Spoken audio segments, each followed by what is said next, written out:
I was not wanting to see this today. Obviously, I was wanting to start the generator, test it out, and get some water filled up in the tank. So that's gonna scrap that video part of it, but that's okay.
It's a windy sucker out here on the off-grid property. Actually, all Oklahoma is super windy today. Check this out. No new progress yet on the tiny cabin, but it's coming soon. Calling for a lot of rain this weekend, so I suspect I will be working on the cabin this weekend. Instead of being outside, we're going to be inside because of all the rain. First of all, thank you for stopping by today's video. Hope you guys are having a good day and just sitting back and relaxing and enjoying me out here doing a little work. I'm not going to do a whole lot of work. What I'm going to do is show you the Predator generator, the 9,000 peak watt generator that I bought a week or so ago. I told you guys I'd show you. I've had several requests asking to show it. But what I brought is a 200, I think it's 300, either 300 or 275 gallons. Let's see here. So this tote actually had cooking oil in it at one time. So I'm going to rinse it out. We're going to take it over to the well. We're going to unbox the Predator, and I'm going to get it all hooked up, hopefully get it started. I'm going to show you guys that today, and then I'm going to take this out of the back of the truck. I'm going to rinse it out over there, probably leave it there for now, but my plan is to put it back behind the cabin, to have 275 gallons of water on hand back there, and I'll end up putting it up on some cinder blocks or something. But that, I'm thinking that this is what we're going to get our shower water out of, the water that will be running the cabin itself for the sink, the shower, and all that. So hey, I apologize for the wind. I'm going to do the best I can to keep it not so annoying. So I'm going to try my hardest to keep the wind noise down, and maybe have to play some music over it or something like that, or adjust the camera every now and then. But I'm telling you, it's probably 30 to 40 mile an hour wind today, a consistent 20-25 with big burst of wind coming here and there. So like I said, there's a storm coming this way, and they're calling for like flash floods, lots of rain, lots of water everywhere, and that's not good for us because it's just now, it's still wet out here, but it's just now starting to dry out, where I'm like, I can get a dozer out here, I can get some stuff done. And then right when you think, all right, this weekend's gonna be the weekend, no, it's gonna rain. And this wind actually really helps all the topsoil, all the soil dry out. But it's still wet out here. But I think I could have worked it this weekend if we didn't have all this rain. I'm pretty positive I could have. I don't know, you really probably can't tell, but it's still moist for sure. But it's a lot better than it was. Just one of the things. It's just a waiting game with the weather. My new neighbors, they're battling the same thing. They're building their new house, and they just got the footing poured, and they thought they'd be already probably dried in by now, but that's literally the weather we've had this year has just been horrible for building. So all right, well, at least we are able to get some work done on the inside of the cabin when it is bad weather out. But anyways, let's go over here. Let me show you the Predator. I'll unbox it, then I'll pull my truck around and we'll get it all hooked up, and then we're gonna hook it up to the well. I brought a longer hose too, so I can run some water into that, like I said earlier, and actually maybe clean it out. So let's get over here and open it up. So for you that were wondering about this and how good it is, it says it's super quiet on there. We'll find out. I'll let you guys know exactly how quiet it is. This is going to be able to run the well pump no problem, and it's going to run our house too. It'll definitely run the RV, camper, or whatever we decide to get. So let's unbox it and see what it's all about.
Okay, I got the fuel in it. That was kind of a chore because my nozzle broke on me, so then the wind was blowing it all over the place. But I got the fuel in there.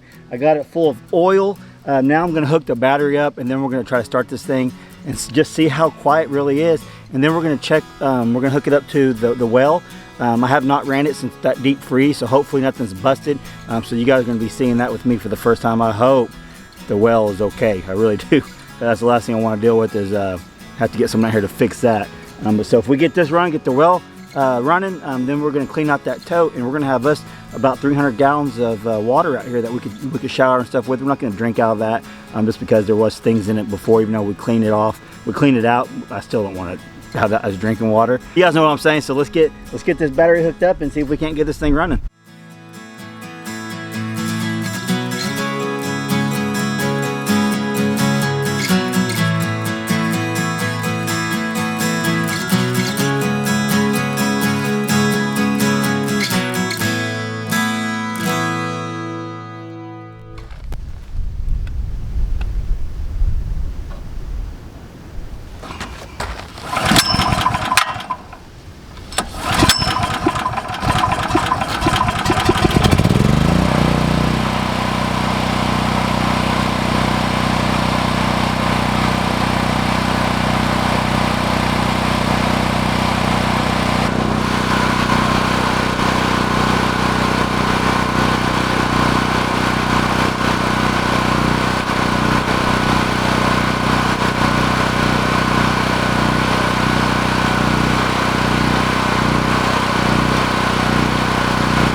Okay, so I got a busted PVC pipe in there, and I don't think I could lift this off by myself to get in there to mess with it. I'm gonna move this insulation and take another look at it just to see if it's something I need to tighten up, or if it's actually something busted. And before we got all that deep freeze, like in the negative like 10, 12 degrees, 15 degrees, I came out here and drained it. But whenever I turned it on, whenever I opened this up a little bit, there's a little bit in the hose, but the tank was completely empty. But that doesn't mean there wasn't a little bit in the pipes. Just the way they're sitting, it might have been angled down just a little bit. Kind of looks like that to me. I'm gonna get my gloves on, pull some of this insulation out, and just see if we can see where that leak is exactly. Let's take a look at it. This ain't good.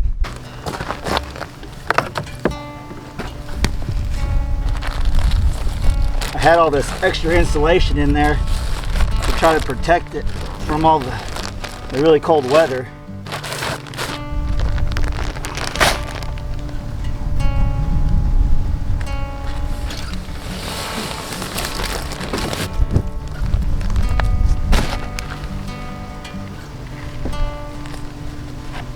That's wet, that's soaked.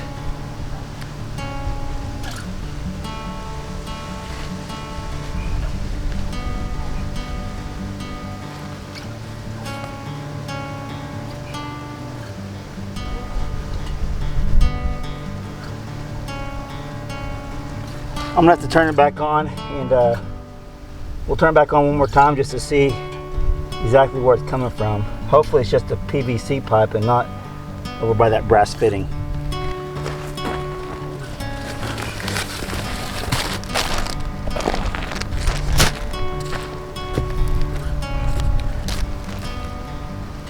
Girl's toilet paper got wet.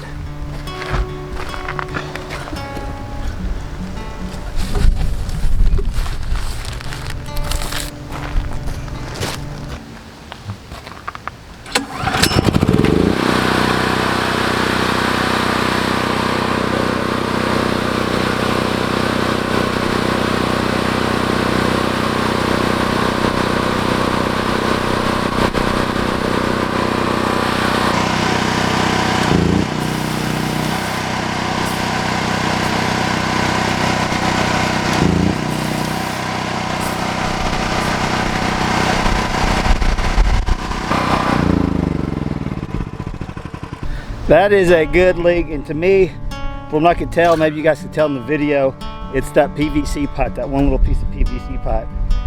So we're gonna have to let this dry out in there. I'm gonna put this insulation probably in the, I might be able to stick it back over there where it's dry. It's wet over there now.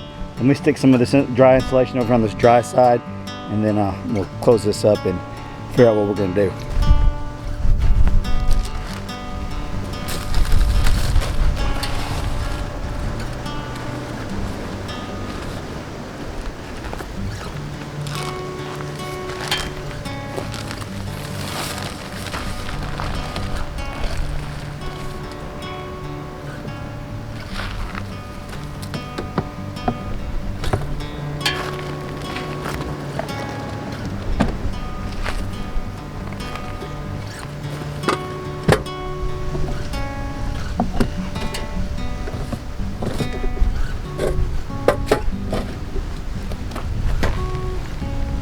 So I think my best option would be to take this well house completely off, and then assess the damage that way.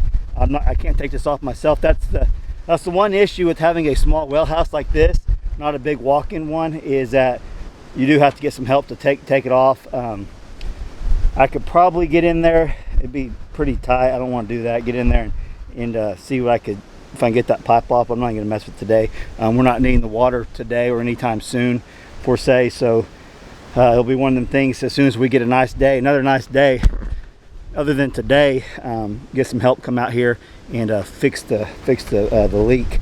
I don't know if it's worst case scenario yet, if it's actually damaged the pump or not. I don't think so, because it's building pressure up, but I don't know if the tank itself's busted, because there's no water going into the tank because it's stopping before it reaches the little reservoir in there. So I don't know the extent of the damage yet.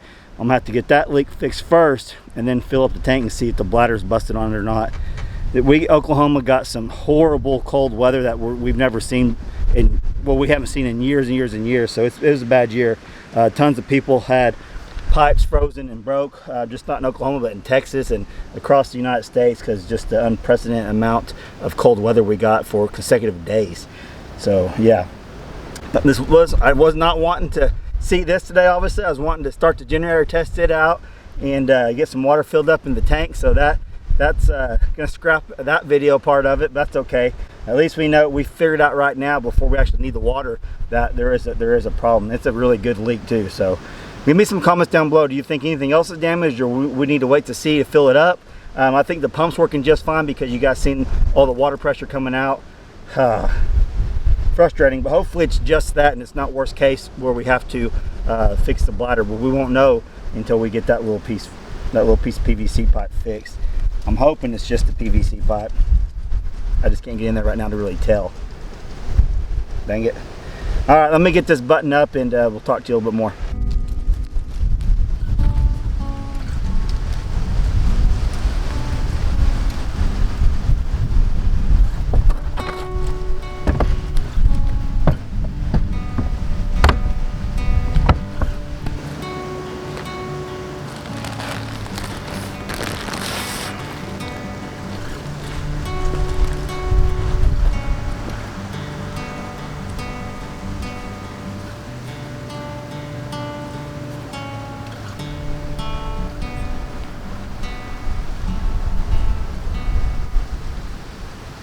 Yeah, you can see the water that was coming out of there for sure. Dang it. So, as far as the Predator running, it started right up. So the Predator 9000, I'll call it, it started pretty much right up. I actually had it died on me when I first started up. I thought I had the gas turned on, but I had it turned off. So I fixed that by turning it back on, and it ran just fine for the 20 seconds I had it running. To test out the well pump. You know, it could be worse. It still could be worse, but it's not life or death. It's not the end of the world. It can be fixed. So that's always a positive thing. It's just kind of frustrating, I guess, but it's just part of being a homeowner, a landowner. You have to take care of these things. I know sometimes it might be a lot easier to go into town and rent a place, stay at a hotel, or rent an apartment or house to live in. That could be definitely easier. I know when I used to rent, I just call a landlord, hey, come, the pipe's broke or whatever, and they come fix it. But being a landowner and homeowner, you take on that responsibility. Now that you have the satisfaction of owning your own place, but you actually have the burden of fixing things too, and getting things fixed, and that costs too. So it's kind of, which is better for you type of deal. For us, this is the lifestyle we want, and that we've chosen. And we'll just go with it, I guess. And I'll definitely bring you guys along next time I get out here to work on this. I was actually wanting to get this all set up, get it moved over there, then fill it up. That way I have that water on hand, not only for like a shower or a sink or anything like that, but also for if there's a fire, we can get water quick without having to worry about the generator and all that. We can just turn it on and get a bucket full of water and go from there, if it's something like that. But that's not happening today. It's not going to happen today, and it's just one of them things. But probably wasn't a real long video. I was wanting to do more for you guys, but that's all I got going on today. This is what the video is going to be about, is testing it and checking the water and all that. And we got to check it, and it's broke, so we got to fix it now. So what I'll probably do is leave this. I'll probably just leave this here, and I'll probably go home and wash it out, and then when I come back out here, I'll set this up back behind the cabin where I want it. And it's only probably 150 foot from the 50 foot from the well, so I think I got a 100-foot hose or 75-foot hose. Get another one of those, and I'll be able to fill that up from right here with the pump once we get it fixed. But that's going to take me and someone else to take that off. That's pretty heavy, and we'll figure it out. We'll get it done. We'll get it fixed. But as far as the Predator right now, looks brand new. Looks awesome. As far as it being super quiet, it's about as loud as my other one, so I wouldn't say it's super quiet by any means. I know they sell like an inverter Predator, like a 3,000 watt or something like that, and a 1,500 watt or 2,000, and those are super quiet. Daniel has one on his boat. My buddy from Orange Family Homestead, he has a Gig'em boat, and he has one of the Predators on his boat, and you can literally have a conversation like this and not even realize the generator is pretty much running right there beside you. This one says super quiet. I just don't know about that. Maybe compared to a big old welder, maybe, but my 4,000 watt one is pretty comparable to that one. But okay, that's all I got for you guys today.